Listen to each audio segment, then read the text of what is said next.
Welcome to Suara Hair Channel.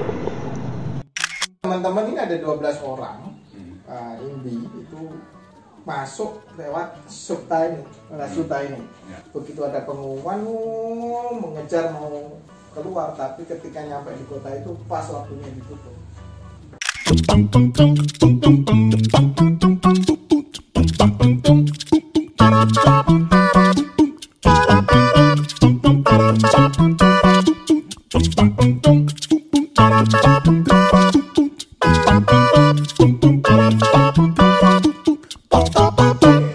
Balik tadi ke soal mahasiswa yang banyak kuliah di sana.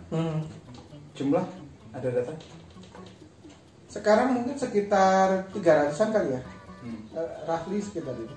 Itu 200. ada juga yang dari sekitar Jawa Tengah gitu misalnya. Ada. Brebes itu ada.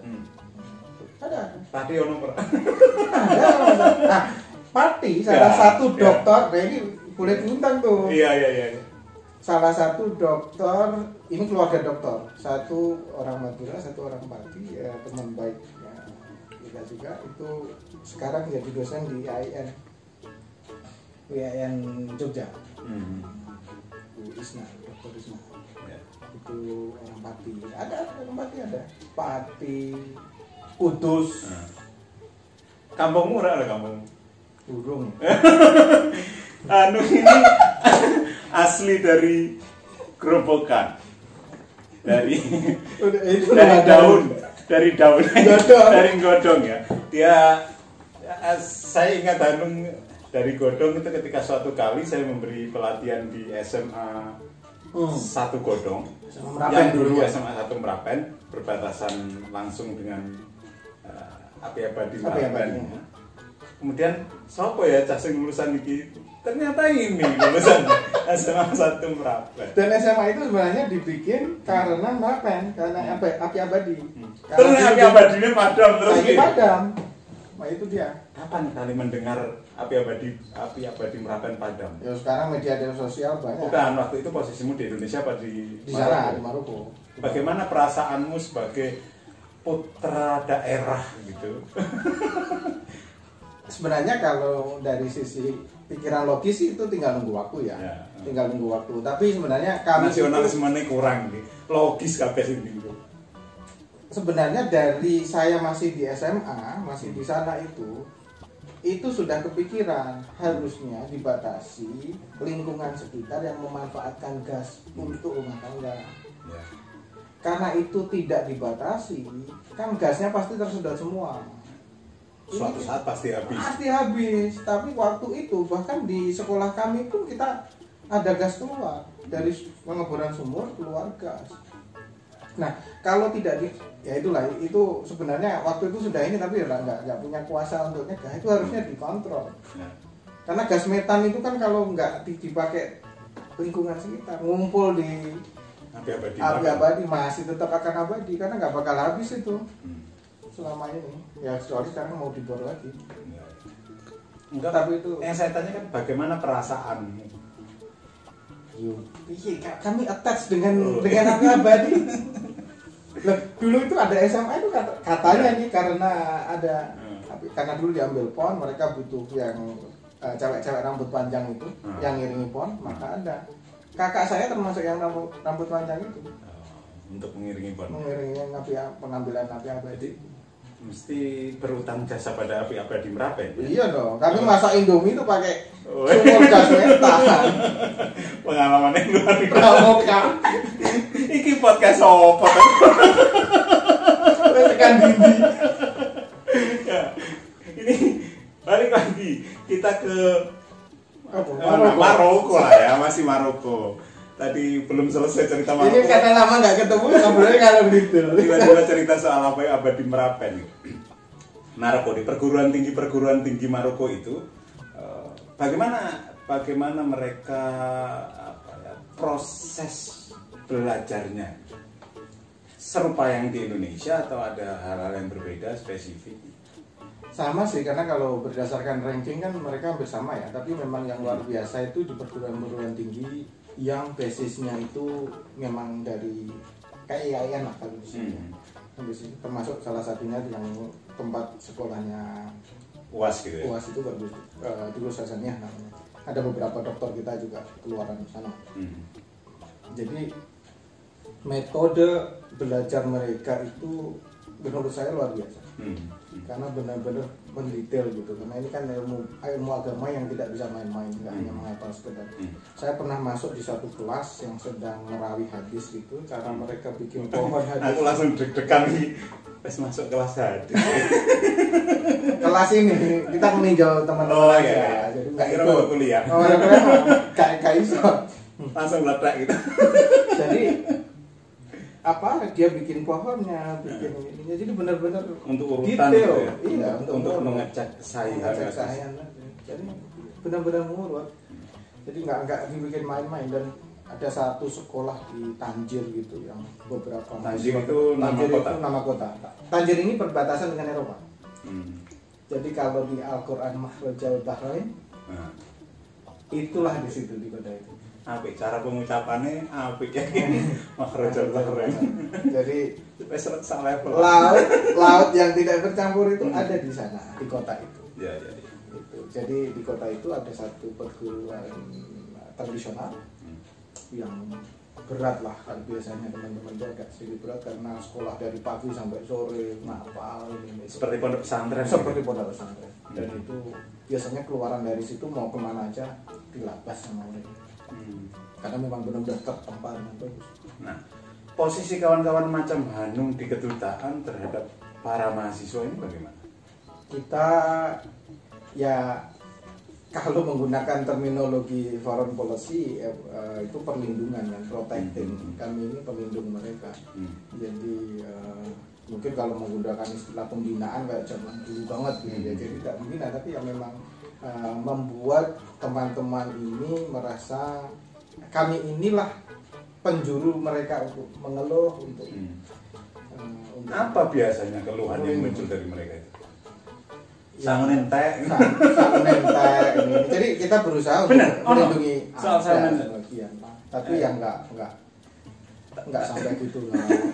Tapi artinya kami memastikan bahwa mereka terlindungi di negara tempat mereka belajar. Itu yang paling penting. Jadi kalau ada masalah mereka di sekolahnya, saya temui direkturnya. Ya. Direktur sekolah itu membicarakan masalah mereka. Apa sih problem mereka? Apa persoalan yang pernah muncul? Yang terberat lah misalnya. Yang biasanya yang mereka nggak kuat sih, nggak kuat sekolah. Nggak kuat dengan sekolahnya, mereka minta pindah. Nggak kuat itu karena berat materi dan sebagainya. Dan terakhir pembicaraan saya lama dengan salah satu direktur sekolah ya mengenai hal-hal semacam itu. Jadi mencari solusi bagaimana mereka harus kita terancam DO gitu ya. Terancam DO. Orang cerita pengalaman pribadi loh ini ya. Iya, ya kayak gitu lah, model-model gitu, ya banyak ininya, tapi ya itu sebagian kecil lah barangkali yang nggak perlu bukan untuk didiskusikan panjang, tapi malah justru peran teman-teman ini sebagai bagian dari promosi Indonesia itu menurut saya yang penting. Dari kami melindungi mereka, at the same time teman-teman ini menjadi bagian real untuk diplomasi, karena mereka merepresentasikan Indonesia. Mereka wajah Indonesia di luar negeri. Dan itu real mereka lihat. Kalau orang Maroko melihat diplomatnya itu kan, ini diplomat pasti dia mewakili Indonesia. Ini acting. Apalagi ini orang SS, acting ini lah. Drama tok. Dan kalau mereka teman-teman ini wajah asli. Maka termasuk bagian dari perlindungan itu, bagaimana kita melindungi teman-teman PKI di luar negeri, itu sebenarnya bagian dari mempertontonkan wajah Indonesia yang siap melindungi warganya di mana saja. Baik, kita masih ada di ruang tamu bersama saya Ahyar M. Permana, tuan rumah di ruang tamu, dan tamu spesial saya Hanung Nugroho yang bekerja di Kementerian Luar Negeri baru di Indonesia berapa bulan ini? Sejak September tanggal 2, berarti sekarang 2 bulan? Baru 2 bulan bertugas di Indonesia, sebelumnya lama, 3 tahun lebih di Maroko. Ini mengalami masa ketika Maroko melakukan lockdown. Periode kapan itu? Maret ya, Maret akhir sampai Juni kali ya yang full. Maret, April, Mei, sampai 3 bulan. 3 bulan. 3 bulan. Ini itu. lockdown tingkat kota atau lockdown Nationwide. Hah? Nationwide. Seluruh. Iya nasional. maksudnya gitu. Nasional. Tertutup betul, tidak ada kesempatan keluar dan masuk itu. Jadi Maroko itu first case itu sama dengan Indonesia. Tanggal 3 Maret mengumumkan kasus pertama. Ya. Kemudian berlanjut menjadi 3 orang. Hampir mirip dengan Indonesia. Awal-awal. Awal-awal. Ya. Kemudian setelah transmisi lokal sekitar tanggal belasan Maret, setelah transmisi lokal langsung melakukan lockdown. Nah ini hebatnya negara Arab. Tidak ada pemberitahuan. Pemberitahuan itu nggak jauh-jauh hari, nggak ancang-ancang, nggak diprotes gitu. nggak kayak kita ada jubir bicara besok minggu depan kita lockdown, nggak ada. Mereka menutup perbatasan darat tanggal 13 Maret. Ya. Diumumkan tanggal 12. Ini karena Maroko negara monarki. Karena negara monarki atau karena ingin menunjukkan daruratnya benar-benar darurat. Dia sudah ngumumin darurat itu sejak tanggal belasan itu dan darurat kesehatan itu mereka mulai melockdown itu perbatasan darat. Ya. Perbatasan darat yang tadi di kota yang saya sebut Tanjir. Ya. Karena berbatasan darat dengan Spanyol. Ya. Dia punya enclave di ujung utara Spanyol itu namanya kota Ceuta atau Ceuta. Itu punya perbatasan darat. Kalau mau ke kota Ceuta itu masih di Afrika sebenarnya, di ujung Afrika, tapi sudah masuk wilayah Spanyol. Ya. Disitulah ditutup, nggak boleh masuk. Nggak ke boleh Spanyol, keluar. Spanyolnya masih buka. Oke. Marokonya nggak boleh. Dan itu hari itu juga. Nah itu ada 12 teman-teman kita. Ada cerita menarik, pesepeda ini ya. Baik sepeda motor. Mau sepeda motor besar. Ya? Motor besar. Ya. Yang terjebak di sana nggak bisa kembali. Jadi teman-teman ini ada 12 orang. Indi itu masuk lewat Ceuta ini. Ya. Masuk lewat Ceuta sehingga teks dan sebagainya, dokumen motornya itu mereka pinjam dari Spanyol itu harus dikembalikan dengan orangnya ke Spanyol. Okay. Mereka masuklah, begitu ada pengumuman mengejar mau keluar, tapi ketika nyampe di kota itu pas waktunya ditutup. Jadi pada hari pertama begitu ya? Atau pada jam pertama bahkan? Hari pertama penutupan baru mereka sampai dan sudah nggak boleh karena memang nggak boleh masuk ke Spanyol. Apa yang terjadi itu? Ya karena bordernya nggak boleh ditutup sehingga mereka petugas bordernya Maroko itu nggak memperbolehkan sama sekali. Pokoknya mata petang gitu. Mata petang. Oh, taklit loh. Ya. Rojone bilang tutup. Ya. Saya nggak bisa masuk.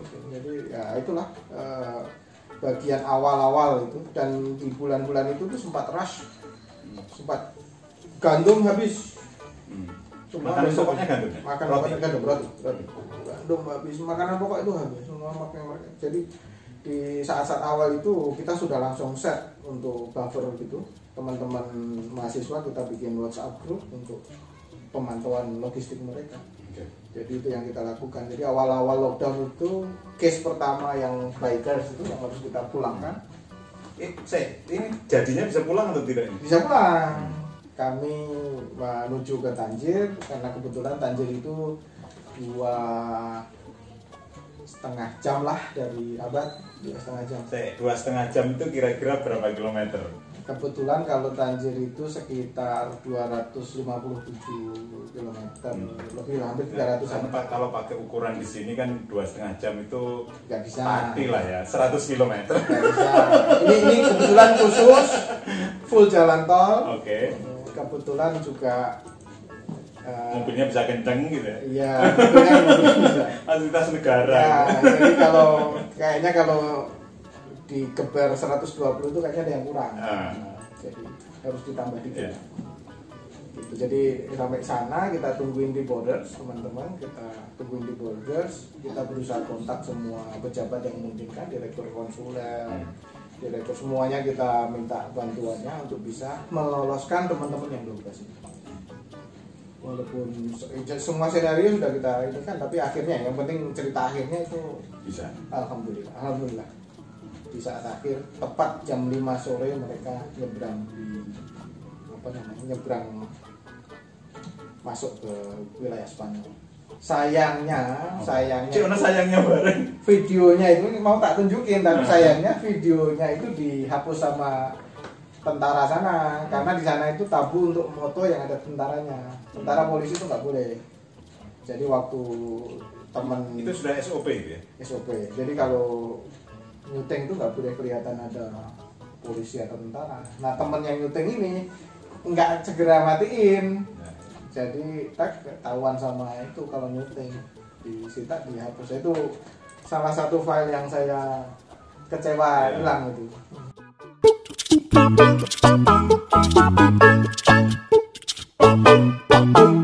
Terima kasih Hanung atas kesediaannya untuk mampir di ruang tamu. Silakan diminum. Matur nuwun Mas Sayan.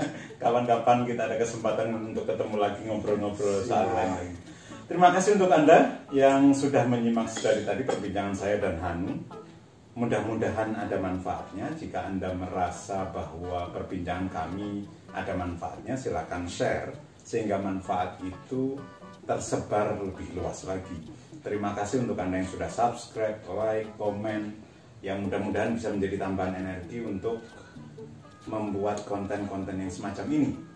Oh ya, jika Anda punya request seseorang atau siapa yang mesti saya dudukkan di sini, silakan sampaikan di kolom komentar atau bisa juga japri.